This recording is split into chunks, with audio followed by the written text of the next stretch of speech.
বন্ধুরা, আমি নীলিমা। আমার জীবনের কাহিনীটা শুরু হয়েছিল খুব সাধারণভাবেই, কিন্তু শেষটা ছিল একেবারেই অপ্রত্যাশিত। আমি কখনো কল্পনাও করিনি যে আমার স্বামীর একজন বন্ধু, যাকে আমি খুব শ্রদ্ধা করতাম, তিনি একদিন আমার জীবনের সবচেয়ে বড় আতঙ্ক হয়ে উঠবেন। একটা রাতের ঘটনা আমার সবকিছু বদলে দিয়েছিল। সেই রাতে আমি শুধু পানীয় পান আর গল্পগুজবের মাঝেই আটকে থাকিনি, আটকে ছিলাম এমন এক পরিস্থিতিতে যেখানে আমার সম্মান আর নিরাপত্তা দুটোই ঝুঁকির মুখে পড়েছিল। আমি একজন সুন্দরী কর্মঠ নারী ছিলাম এবং বাড়িতে একাই থাকতাম। একদিন একটি 16 বছরের ছেলে আমার কাছে এলো আর আমাকে এমন একটি প্রস্তাব দিল, যা শুনে আমি অবাক হয়ে গেলাম। কখনো ভাবিনি যে এত ছোট একজন ছেলে এত নির্দ্বিধায় এমন কথা বলতে পারে। কিন্তু কি আর করা, আমার আর্থিক সহায়তার খুব প্রয়োজন ছিল। আমি মনে মনে ভাবলাম, এই ছেলেটা আমার কী বা ক্ষতি করবে? বড়জোর আমার কিছু সময় নেবে, তাহলে তো আমার দুই দিক থেকে লাভ। এই ভেবে আমি ওর প্রস্তাবে রাজি হয়ে গেলাম যে ও যেন ওর কাজটা শুরু করে। কিন্তু যাকে আমি ছোট ছেলে ভেবে অনুমতি দিয়েছিলাম, সে তো সারা রাত। বন্ধুরা, আমার বয়স ছিল 31, কিন্তু দেখতে আমাকে আমার বয়সের চেয়ে কম মনে হতো। টাকা পয়সার জন্য আমার খুব লোভ ছিল, কিন্তু কিভাবে টাকা জোগাড় করব কিছু বুঝে উঠতে পারতাম না। কারণ আমার স্বামী দেশের সবসময় অসুস্থ থাকতেন। একদিন আমি বাড়িতে একা ছিলাম। যখন আমি স্বাভাবিক পোশাকে বাড়ির কাজকর্ম করছিলাম, তখন সেই 16 বছরের ছেলেটা আমাদের বাড়িতে এলো। যে দৃষ্টিতে সে আমার দিকে তাকাচ্ছিল, তাতে আমি বুঝে গিয়েছিলাম সে কি চায়। সালাম দেওয়ার পর সে বলল, ম্যাডাম, আমি একা এবং একাই আপনার সঙ্গে একটি ব্যবসায়িক চুক্তি করতে চাই। একবার আমাকে সুযোগ দিয়ে দেখুন, আমি আপনাকে হতাশ করব না, বরং আপনার প্রয়োজনে পুরোপুরি কাজ করতে পারব। আমি ওকে ভালো করে দেখলাম। গঠন ও চেহারা ভালোই ছিল, তবে বয়সে ছোট। আমি ওকে বিনীতভাবে বললাম, তোমার সঙ্গে এমন কোনো চুক্তি আমি করতে পারবো না। তুমি এখনো ছোট, আর আমার মনে হয় না এসব কথার জন্য তোমার বয়স হয়েছে। সে মুচকি হেসে বলল, আপা, আমার 5 বছরের অভিজ্ঞতা আছে। আমি 11 বছর বয়স থেকে এই কাজ করছি। আমার আগে পিছে কেউ নেই। আমি একাই আমার কাজে পারদর্শী। আমার উপর ভরসা রাখুন, আপনাকে অনুশোচনা করতে হবে না, বরং এই সিদ্ধান্তে আপনি খুশি হবেন। এবার আমি সত্যিই অবাক হলাম। এই ছেলেটা একা কিভাবে এসব বলছে? আমি ওকে জিজ্ঞেস করলাম, তোমার মা বাবা কোথায়? সে বলল, আমি একা, বাবা মা বেঁচে নেই। আগে এখানে সেখানে ঘুরে বেরিয়েছি। তারপর এই কাজ শুরু করলাম আর কাজ চলতে লাগলো। এখন আমি কাজটা বাড়াতে চাই, তাই আপনার কাছে কথা বলতে এসেছি। আপনি যদি আমার সঙ্গে থাকেন, আমি আপনার অনেক উপকারে আসব। ওর শেষ কথাটা শুনে আমি চমকে গেলাম। সত্যিই আমার এমন একটা ছেলের দরকার ছিল, যে বাড়ির উপরের তলার কাজগুলো করে দিতে পারে। আর সে নিজে থেকেই আমাকে এই প্রস্তাব দিচ্ছিল। আবারও এটাও ভাবলাম যে ওর সঙ্গে চুক্তি করলে আমি প্রতি মাসে কিছু টাকা পাবো, যাতে আমার চলাফেরা সহজ হয়। তবে এটাও মনে হলো, যদি সে সময়মতো টাকা দিতে না পারে তাহলে আমার সমস্যা হবে। যাই হোক, ও তো 16 বছরের ছেলে, আমি সহজেই ওকে দিয়ে আমার কথা মানাতে পারবো। তাই নিজের লাভের কথা ভেবে আমি ব্যাপারটা পাকা করে ফেললাম। কারণ আমিও তো একা ছিলাম। আমি বাড়ির সঙ্গে দোকানটাও ওকে ভাড়া দিয়ে দিলাম। ওর নাম ছিল হেলাল। সে বলল, আপা, আমি থাকাটাও দোকানেই রাখব, কারণ আমার আগে পিছে কেউ নেই। এতদিন আমি এই কাজ খোলা জায়গায় করতাম, এখন দোকানে করব, আমার কি আর আপত্তি থাকতে পারে? দোকানই তো। আমি বললাম, তোমার যা ভালো লাগে করো, শুধু আমাকে সময়মতো টাকা দিও। তারপর সে দোকানে মেয়েদের প্রয়োজনীয় কিছু জিনিসপত্র এনে রাখল। আর এটা দেখে আমি অবাক হয়ে গেলাম যে 2-3 দিনের মধ্যেই ওর ব্যবসা জমে উঠল। সারাদিন সে দোকান খুলে কাজ করত, আর ওর দোকানে মেয়েদের ভিড় লেগে থাকত। রাতে ওই দোকানেই ঘুমিয়ে পড়ত। অনেকদিন ধরে এই দোকানটা খালি পড়েছিল। আগে যখন কখনো ভাড়ায় দেয়া হতো, তখন কোনো ক্রেতাই আসতো না। কতবার দোকান ভাড়ায় তুলেছি, কিন্তু সবাই এই বলে ছেড়ে দিয়েছে যে এই জায়গা ব্যবসার জন্য ঠিক নয়। আমি তো আশাই ছেড়ে দিয়েছিলাম যে এই দোকান কখনো ভাড়ায় উঠবে। কিন্তু ওই ছেলেটা শুধু যে ঠিকঠাক দামে ভাড়া নিল তাই নয়, সে তো নিজের কাজও চালিয়ে নিল। তবে অদ্ভুত ব্যাপার ছিল এই যে সে দোকানে মেয়েদের জিনিস রেখেছিল, আর মেয়েরাই ওই ছেলের কাছ থেকে জিনিস কিনতে আসত। কয়েকদিন কাটার পর হেলালের সঙ্গে আমার ভালো কথাবার্তা হতে লাগলো। সে আমার ছোটখাটো কাজ করে দিত। আমি যখন কিছু ভালো রান্না করতাম তখন ওকে দোকানে পৌঁছে দিতাম। দোকান আর বাড়ির মাঝে একটা ছোট্ট দরজাও ছিল। দরকার পড়লে সেই দরজা খুলে হেলালের সঙ্গে কথা বলে নিতাম। আস্তে আস্তে আমাদের মধ্যে একটা আন্তরিক সম্পর্ক গড়ে উঠল। আমিও তো একভাবে একা ছিলাম, তাই হেলালের সঙ্গ পেয়ে আমার একটা ভরসা হয়ে গিয়েছিল। আসলে আমার কোনো সন্তান ছিল না, আর আমার স্বামী দেছেরের পক্ষাঘাত হয়েছিল। তারপর থেকে সে বিছানায় পড়ে আছে। বাড়ির খরচ চালানো খুব কষ্টের হয়ে গিয়েছিল। কখনো কেউ সাহায্যের জন্য টাকা দিয়ে যেত, কখনো কেউ না। এমন অবস্থায় দোকান থেকে পাওয়া টাকাটা আমার জন্য একটা আশীর্বাদ হয়ে গিয়েছিল।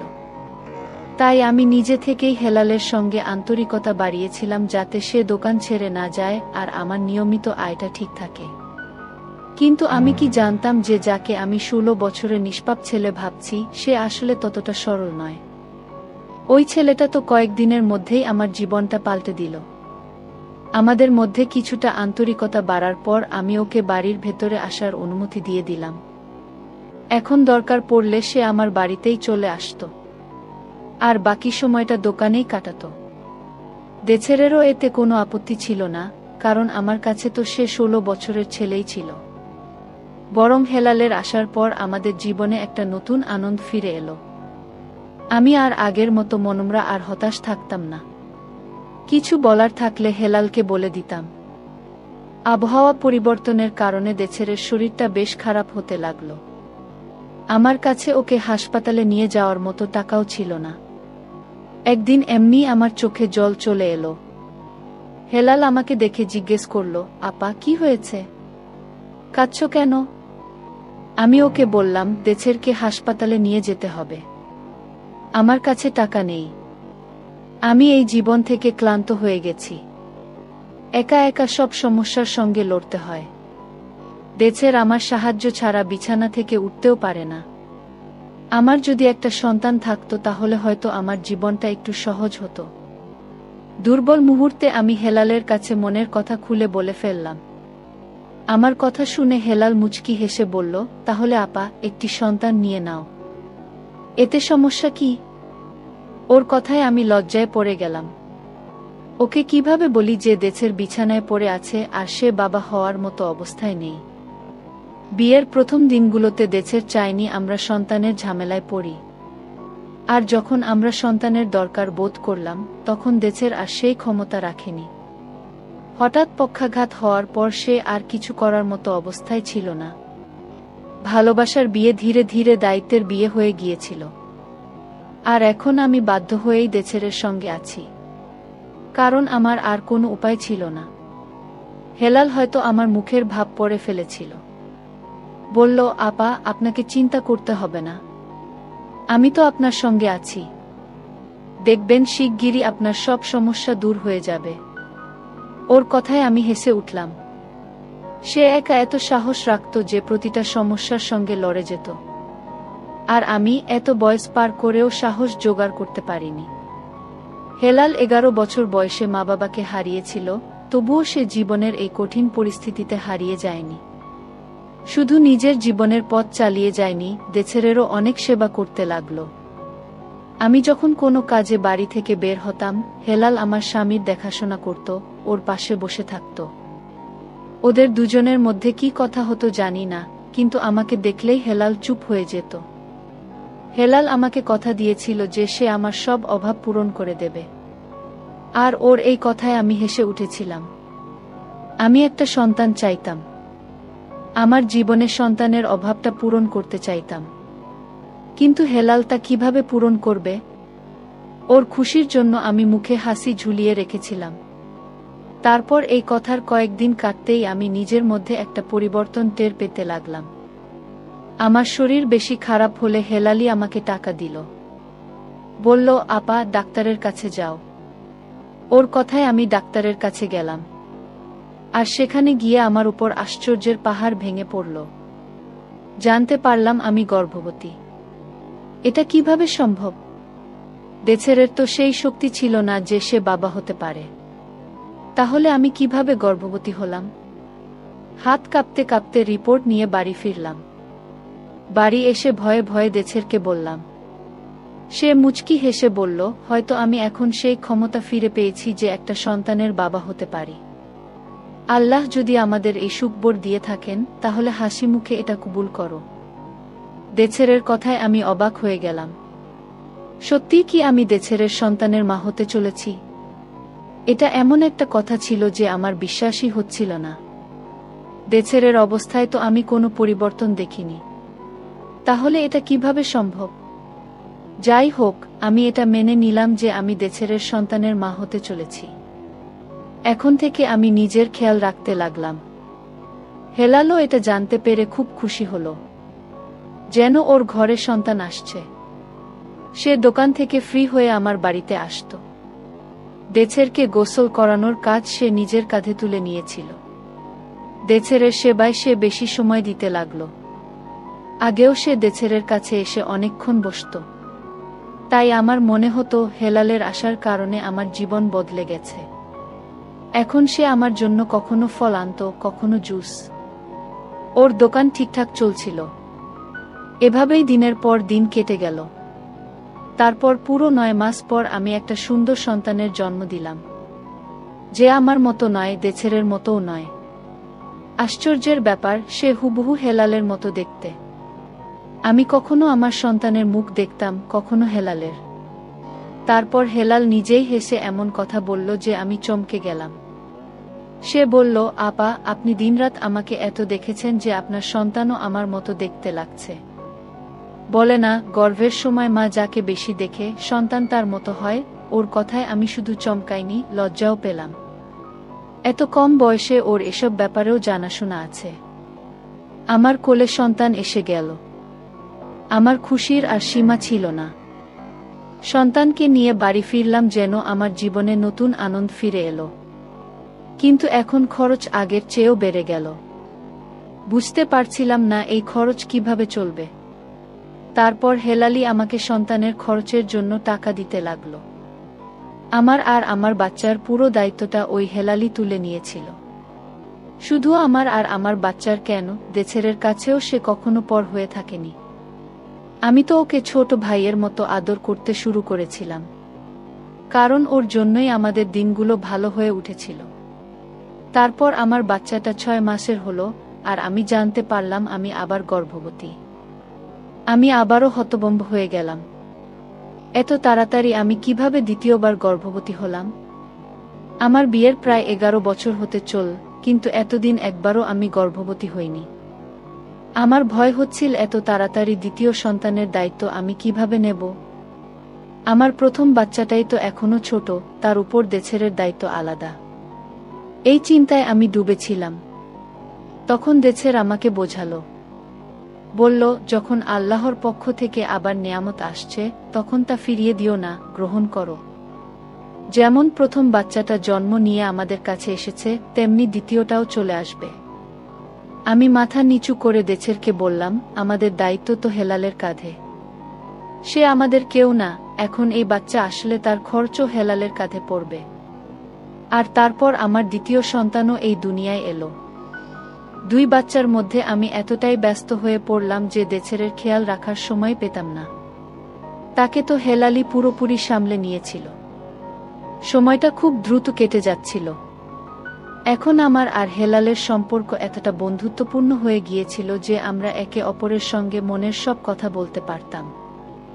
আমি সারাদিন বাচ্চাদের পেছনে পড়ে থাকতাম, আর রাতে ক্লান্ত হয়ে গভীর ঘুমে ঢলে পড়তাম। হেলাল প্রায় রাতে আমার বাচ্চাদের দেখাশোনা করতে আসতো, সে তাদের নিজের সঙ্গে শুইয়ে দিত। এটা আমার কাছে খুব অবাক করার মতো ছিল। একজন 16 বছরের ছেলে কিভাবে সারা রাত 2টো বাচ্চাকে এত সহজে সামলাতে পারে? হেলাল কখনো আমার কাছে অভিযোগ করেনি যে বাচ্চারা ওকে বিরক্ত করে বা ওর ঘুম নষ্ট হয়। বরং সে খুব খুশি মনে আমার বাচ্চাদের নিয়ে যেত। আর আমিও একটু শান্তির নিঃশ্বাস ফেলতে পারতাম। সবরকম দায়িত্ব হেলালই তুলে নিয়েছিল, আমার পোশাকের হোক বা বাচ্চাদের। এত কম বয়সে সে আমাদের পুরো সংসার চালাচ্ছিল। কিন্তু আমার লজ্জা লাগত, কারণ সে তো আমাদের একেবারে পর। হঠাৎ একদিন হেলাল কোনো কাজে আমার ঘরে ঢুকে পড়ল। সে এমনিতেই আমার ঘরে বিনা দ্বিধায় ঢুকে আসত। আমার কথাটা সে শুনে ফেলল। তারপর চোখে জল নিয়ে বলতে লাগল, আপা, আপনি আমাকে পর মনে করেন? আমি তো আপনাদের আমার সব কিছু ভেবে নিয়েছি। আমি আপনাদের জন্য সব করতে পারি। আমি জেনে গেছি আপনি আবার গর্ভবতী। আপনি নিজের খেয়াল রাখুন, খরচের চিন্তা করবেন না। আপনার দোকানে অনেক বরকত আছে, আর আপনার ভাগ্যে আমি এসব পাচ্ছি। সে সব সময় এমন কথা বলতো, তাই সে আমার কাছে আরো বেশি ভালো লাগত। 3 সন্তানের মা হওয়ার পর আমি পুরোপুরি বদলে গিয়েছিলাম। আমার মধ্যে আগের মতো বিষণ্ণতা আর ছিল না। সারাদিন কিভাবে কেটে যেত টেরই পেতাম না। এমনকি আমি দেশেরকেও অবহেলা করতে শুরু করেছিলাম। এক রাতে আমার 3টে বাচ্চাই খুব বেশি বিরক্ত করছিল। তখন হেলাল এসে বলল, আপা, এদের আমাকে দিয়ে দিন, আপনি আরামে ঘুমান। আমি খুশি মনে বাচ্চাদের হেলালের হাতে তুলে দিলাম। সে সব সময়ের মতো আমার জন্য দুধ নিয়ে এসেছিল। আমার দিকে দুধের গ্লাস এগিয়ে দিয়ে বলল, নিজের খেয়াল রাখুন। আমি গ্লাসটা হাতে নিয়ে হেলালকে ধন্যবাদ দিলাম। সে বাচ্চাদের নিয়ে চলে গেল। কিন্তু হঠাৎ আমার হাত থেকে দুধের গ্লাসটা পড়ে গেল। আমার কাজ বেড়ে গেল। আবার ঘর পরিষ্কার করলাম। তারপর বিছানায় শুয়ে পড়লাম। কিছুক্ষণ পর আমার মনে হলো যেন ঘরে কেউ আছে। আমার নিঃশ্বাস আটকে যাচ্ছিল। মনে হচ্ছিল যেন কোনো চোর ঢুকেছে। তারপর আমার বিছানার কাছে কারো উপস্থিতি টের পেলাম। কেউ যেন আমার কাছে আসতে চাইছে। আমি উঠে বসলাম আর চিৎকার করে উঠলাম। আমার চিৎকারে দেছেরেরও ঘুম ভেঙে গেল। আমি তাড়াতাড়ি ঘরের আলো জ্বালালাম। যা দেখলাম তাতে আমার রোমকূপ দাঁড়িয়ে গেল। আমাদের পাড়ারই একটা লোক আমার উপর ঝুঁকে পড়তে আমার পাশে দাঁড়িয়েছিল। ওকে দেখে আমি হতবাক হয়ে গেলাম। প্রথমে সে লজ্জা পেল, তারপর বলতে লাগলো, আপা, আমি কিছু করিনি। আপনার স্বামী আমাকে নিজে অনুমতি দিয়ে দিয়েছিলেন যে আমি প্রতি রাতে আপনার সঙ্গে চুক্তি করি। তাই আমি কোনো না কোনো গ্রাহক খুঁজে আনতাম, লেনদেন করতাম, টাকা নিতাম। তারপর সেই টাকা আপনাদের উপর খরচ করতাম। আসলে বাড়ির অবস্থার কারণে দেশের ভাই খুব চিন্তায় ছিলেন। তিনি কোনোভাবে এই সমস্যা থেকে মুক্তি পেতে চাইছিলেন। যখন তিনি জানতে পারলেন আমি মেয়েদের কেনাবেচার কাজ করি, তখন তিনি নিজেই আমাকে এই অনুমতি দিয়ে দিয়েছিলেন। রাতে আপনার ঘরে আমিই থাকতাম। আমি আপনার কাজে লেগে থাকতাম। আমার চিৎকার শুনে হেলালও দৌড়ে এসে পড়ল। ওকে দেখে লোকটা বলল, হেলাল, তুই তো বলেছিলি এ হুঁশে থাকবে না। আমি সহজে আমার ইচ্ছা পূরণ করতে পারবো, কিন্তু এ তো জেগে আছে। লোকটার কথা শুনে আমার পায়ের তলার মাটি সরে গেল। হেলাল হতভম্ব হয়ে আমার দিকে তাকাতে লাগলো। আমার বুঝে আসছিল না এটা কি ব্যাপার। লোকটা রাগে গালি দিতে দিতে চলে গেল। আমি ঘৃণা ভরে হেলালের কাছে জানতে চাইলাম, এসব কি? তখন হেলাল বলল, আপনার স্বামীর কাছে এত টাকা ছিল না যে তিনি এই সংসার চালাতে পারেন।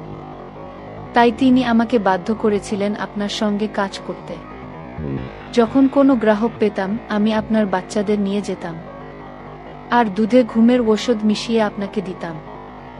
আপনি ঘুমিয়ে পড়তেন, গ্রাহক ব্যবহার করে চলে যেত।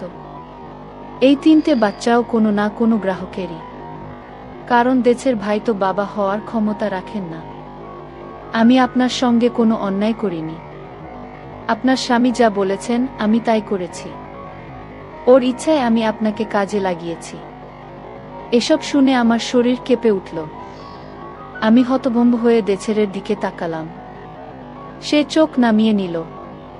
তারপর নিজেই বলতে লাগলো, আমার অসুখের কারণে বাড়ির অবস্থা খারাপ হয়ে গিয়েছিল। আমি তোমাকে সন্তানও দিতে পারিনি। খাওয়ার জন্য হাহাকার পড়ে গিয়েছিল। এসব দেখে আমার বুক পুড়ত, কিন্তু আমি কিছু করতে পারতাম না। তাই যখন আমি বুঝতে পারলাম হেলাল কি কাজ করে, আমি নিজেই ওকে বলেছিলাম প্রতি রাতে তোমাকে কারো না কারো কাছে বিক্রি করে দিতে। আমি তো নিজে ঘুমের ঔষধ খেয়ে ঘুমাতাম, তাই আমার কিছু জানা হতো না। হেলাল কোনো গ্রাহক আনতো, তারপর ভোর হওয়ার আগে গ্রাহক চলে যেত। বাচ্চা হওয়ায় তুমি খুশি হয়ে গেলে, আর আমাদের বাড়ির অবস্থা বদলে গেল। আমি শুধু এটাই চেয়েছিলাম। দেছেরের কথা শুনে আমি মাথা চেপে ধরলাম। বিশ্বাস হচ্ছিল না আমার স্বামী আমার উপর এত বড় অন্যায় করেছে। বাড়ির অবস্থা ঠিক করতে আর আমার কোল ভরতে হেলালের সঙ্গে মিলে সে আমার বেচাকেনা করেছে। আমি ফুপিয়ে ফুপিয়ে কাঁদতে লাগলাম। কিছুটা সামলে উঠে হেলালের সামনে হাত জোর করে বললাম, আমাদের জীবন থেকে চলে যাও। তোমার আসার আগে আমরা হয়তো না খেয়ে থাকতাম, কিন্তু আমার স্বামী কখনো আমার সম্মানের সঙ্গে এমন কাজ করেননি। ওর মনে এমন কোনো ভাবনাও আসেনি। এখন বুঝতে পারছি এসব তোমার শেখানো। আমি বুঝে গেছি তুমি কেন মেয়েদের জিনিসের দোকান খুলেছিলে। এই ছুতো তুমি মেয়েদের অসহায়তার সুযোগ নিতে। আমি হেলালকে তৎক্ষণাৎ দোকান খালি করতে বললাম, আর ওর কোল থেকে আমার বাচ্চাদের ছিনিয়ে নিলাম। আমার 3টে ছোট ছোট বাচ্চা আমার সামনে ছিল, যাদের বাবার কোনো খোঁজ আমার জানা নেই। নিজের উপর অনুশোচনা হচ্ছিল। আমি কতটা বোকা ছিলাম যে বুঝতে পারিনি এই বাচ্চারা আমার স্বামীর নয়। কেন আমি ওই 2 পুরুষের হাতে বোকা বনে গেলাম? আমার অপরাধী শুধু হেলাল নয়, দেছেরও ছিল। কিন্তু আমি কি করতাম? আমি দেছেরের সঙ্গে বিয়ের বন্ধনে আবদ্ধ, আর ওর অবস্থা এমন ছিল না যে আমি ওকে ছেড়ে চলে যাই। তাই বাধ্য হয়ে ওর সঙ্গে দিন কাটাতে লাগলাম। হেলাল দোকান ছেড়ে চলে গেল। আমি সেই দোকানে জমানো কিছু টাকা দিয়ে মেয়েদের জিনিস রাখলাম আর নিজে সেই দোকান চালাতে শুরু করলাম। গ্রাহক তো আগেই তৈরি হয়ে গিয়েছিল, তাই আমার দোকান চলতে লাগলো আর সংসার চলতে লাগলো। আমি আমার বাচ্চাদের বুকে জড়িয়ে ধরলাম। এরা আমার সন্তান। এদের বাবাকে আমি জানি না, কিন্তু আমি এদের আমার কোল থেকে জন্ম দিয়েছি। তাই এদের জন্য আমার মনে ভালোবাসা একটুও কমেনি। বন্ধুরা, এই ছিল আমার জীবনের করুণ উপাখ্যান। আপনাদের কাছে আমার প্রশ্ন, বাড়ির সচ্ছলতার জন্য কি একজন পুরুষ তার স্ত্রীর সম্মানের সঙ্গে এমন কাজ করতে পারে? আমার স্বামী কি ঠিক কাজ করেছেন? আর আমি আমার এই বাচ্চাদের কি ছেড়ে দেওয়া উচিত? আপনাদের মূল্যবান মতামত অবশ্যই জানাবেন। তো বন্ধুরা, এই গল্পটা তোমাদের কেমন লাগলো? কমেন্ট করে জানাবেন। এমন আরও ভিডিও দেখতে আমাদের SMAGK চ্যানেলটি সাবস্ক্রাইব করে পাশেই থাকুন। ধন্যবাদ।